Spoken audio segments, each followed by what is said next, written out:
Terima kasih Anda masih bersama kami. Bagi Anda yang baru saja bergabung, kami hadirkan kembali 3 berita utama hari ini. Kejar-kejaran mewarnai penggerebekan kampung narkoba di Jalan Turi, Gang Impian, Kota Medan.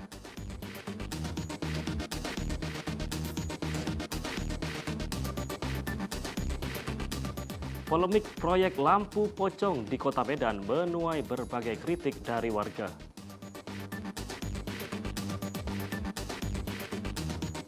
Saya ajak Anda untuk menikmati sejarah Sumatera Utara melalui kopi.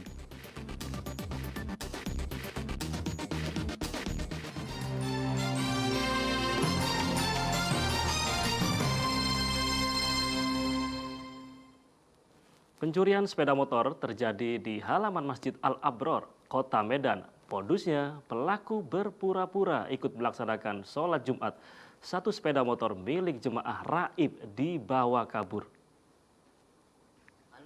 Rekaman kamera pengawas memperlihatkan seorang pemuda dengan membawa sarung mengintai sejumlah sepeda motor di halaman Masjid Al-Abrar, Kelurahan Titipapan, Kecamatan Medan Deli, Kota Medan, pada Jumat pekan lalu. Tak membutuhkan waktu lama, pelaku membawa kabur sepeda motor korban hanya dalam waktu 10 menit. Pencurian sepeda motor di halaman masjid ini telah dilaporkan korban ke Polsek Medan Labuhan. Korban berharap pelaku dapat segera ditangkap dan sepeda motor korban dapat kembali. Berapa orang itu? Satu orang ya? Pak, kereta apa yang Bapak hilang? Supra 125. 125 ya? Kira-kira berapa menit tuh dia ngambil itu Pak? Sampai berapa menit lah? 10 menit paling. 10 menit ya? Iya. Bapak mau sholat Jumat di sini? Iya, mau sholat Jumat. Biasanya aman-aman aja Pak? Biasanya aman-aman aja kata orang ini. Oh, berarti Bapak parkiran kereta di situ ya? Ya, parkir di depan ini.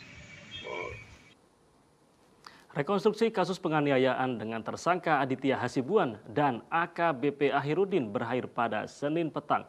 Setidaknya ada 27 adegan yang direka ulang pada saat rekonstruksi. AKBP Ahirudin berulang kali memeluk anaknya Aditya Hasibuan saat rekonstruksi. Ahirudin juga menangis karena rindu dua anaknya yang masih kecil. Pada reka adegan urutan ke-9 terfokus soal kedatangan korban Ken Admiral dan teman-temannya ke rumah keluarga AKBP Ahirudin Hasibuan, Jalan Guru Sinumba. Di sini AKBP Ahirudin kembali dihadirkan menyaksikan awal mula terjadinya perkelahian antara anaknya dan Ken Admiral. Awalnya, Ken memanggil Aditya dari rumah, kemudian keduanya berdebat dan saling mencaci. Ken memulai pukulan lebih dulu mengenai wajah Aditya. Pukulan pertama dilayangkan oleh Ken dengan alasan Aditya lebih dulu menggertak. Di sini juga terungkap bahwa AKBP Ahirudin sempat memerintahkan mengambil senjata laras panjang dari kamarnya kepada saksi Niko Septian yang merupakan teman Aditya. Namun tidak terdapat adegan penodongan senjata laras panjang sebagaimana kutipan BAP yang beredar di media sosial. Saat rekonstruksi, baik pihak korban maupun tersangka sama-sama mengajukan interupsi. Sampai sore ini, walaupun ada ketidaksesuaian keterangan di antara saksi dan korban terhadap tersangka yang kita persangkakan, tetapi itu tidak berubah daripada alur dan fakta persesuaian dengan pasal-pasal yang kita sangkakan saat ini. Dan kita juga melakukan kegiatan ini secara transparan dengan melibatkan jaksa penuntut umum yang nanti akan berjuang di sidang pengadilan dan juga membuka pintu bagi LPSK dalam menggali keterangan-keterangan yang ada, baik itu saksi korban maupun tersangka itu sendiri. Saat rekonstruksi dilakukan, berulang kali AKBP Ahirudin memeluk putranya Aditya Hasibuan. Sebab meski ditahan di gedung yang sama, ayah dan anak ini tak saling bertemu. Mantan KBU Direktorat Narkoba Polda Sumatera Utara itu pun sempat menangis saat mengingat dua anaknya yang masih kecil. Ada kemarin anak saya mau jumpa nggak dikasih, anak saya masih 1 tahun sama 3 tahun. Kasian, dia sakit manggil Yaya, Ciko Yaya katanya. Mau ketemu ayah, tapi diizinkan. Stop. Nggak apa-apa, itu konsekuensi dari perbuatan saya dan anak saya. Saya siap ya. Tapi itu dari suara hati saya ya. Oke. Ahirudin menyatakan dia membiarkan Ken dan Aditya berkelahi agar masalah keduanya terselesaikan. Tapi jalan ceritanya kini jadi jauh dari harapan. Tuti Alawiyah Lubis melaporkan dari Kota Medan. Sekarang saya akan mengajak Anda untuk menikmati sejarah Sumatera Utara melalui kopi. Ya, kita lihat kedai kopi Kok Tong di Kota Pematang Siantar. Kedai kopi yang telah berdiri sejak 1925 bisa disebut sebagai kedai kopi legendaris di Indonesia. Rekan Heri Sianipar dan Daniel Sitanggang melaporkannya dari Kota Siantar.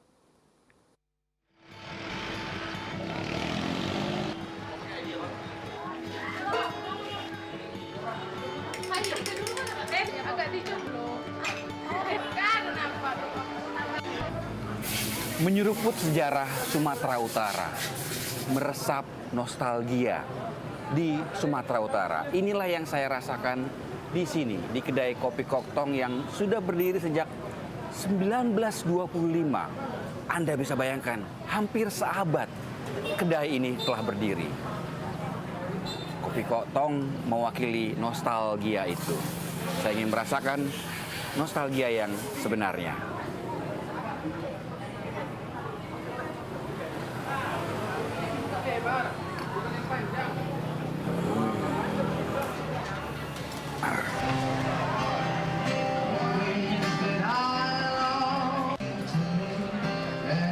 Saya sedang berada bersama dengan pemilik, owner dari Kok Tong, Pak Akyong.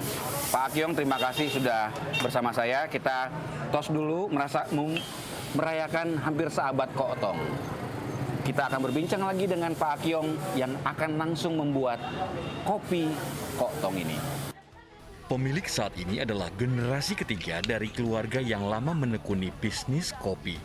Turun-temurun, mereka mempersiapkan biji kopi terbaik, meracik, menyeduh, dan mengembangkan bisnis kopi. Tradisi lama peracikan kopi masih dipertahankan di sini. Tidak ada mesin kopi modern dan tidak banyak jenis kopi yang macam-macam. Anda hanya bisa pilih kopi hitam atau kopi kental dan kopi susu. Nah, saudara, saat ini saya sudah bersama dengan owner dari Kok Tong, Pak Akyong. Pak Akyong, bagaimana sebenarnya rahasia dari Kok Tong sehingga bisa bertahan sejak 1925? Bagaimana cara pembuatannya, Pak Akyong? Ceritakan. Ini adalah pembuatan kopi secara SOP ya, secara klasik gitu ya. Klasiknya. Jadi kopi kopi apa rahasianya? Boleh. boleh. Ini rahasianya kopi Kok Tong dari Robusta. Robusta campur Arabica. Robusta campur Arabica, oke. Oke. Jadi kopi sesuai dengan takarannya 4 scoop ya. Iya. 4 scoop dibuat jadi satu ini ya, satu tong. Ya. Jadi ini 1, 2, ya kan? Ya. Sesudah itu kopi takaran aja ya? Ya. Kopi dikocok. Oke. Dikocok. Ini tetap di tempat lahan yang panas. Dikocok. Ya. Ya, sesudah itu kopi masukkan disaring. Ini bahan-bahan masih lama-lama semua ya? Iya, masih yang lama. Masih lama dipertahankan ya? Apa itu rahasia juga? Ya, itu kainnya mesti 3 bulan diganti itu ya. Jadi kopi ada 2 tipe. Kalau ibu-ibu biasanya begini penyaringannya. Oke. Nah, 1. Jadi 1 yang begini. Kenapa harus dibedakan begitu? Itu kita laki-laki lebih kuat tenaganya. Nah, jadi kopi disaring sekali, lalu dimasukkan sekali lagi. Ya. Nah, lalu kopi ini udah siap saji. Nah, taruh di sini dulu. Oke. Jadi kopinya airnya dibuang dulu. Kopi air panas tadi ya? Iya, air panas tadi. Supaya bersih dulu ya? Iya, supaya bersih dan gelasnya tetap panas. Oke. Ini yang kita minum punya ini. Oh, 3 ya sama si Dwi ya. Oke. Iya. Jadi kopi harus dinyaring sesuai SOP, dituang di tengah. Tengah. Oke. Wow. Kopi juga berbuih. Makanya cara supaya nggak berbuih itu gimana caranya, Pak? Supaya berbuih dia. Oh, supaya berbuih dia. Oke. Jadi inilah sudah menjadi segelas kopi yang nikmat.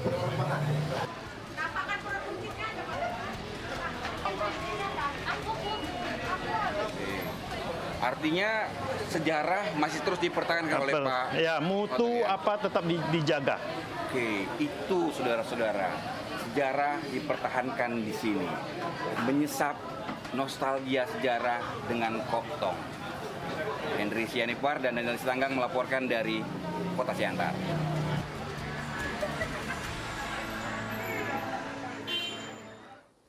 Laporan tersebut mengakhiri berita Medan hari ini. Saya Rama Ditya Domas berterima kasih atas perhatian dan kebersamaan Anda. Selamat beraktivitas dan sampai jumpa.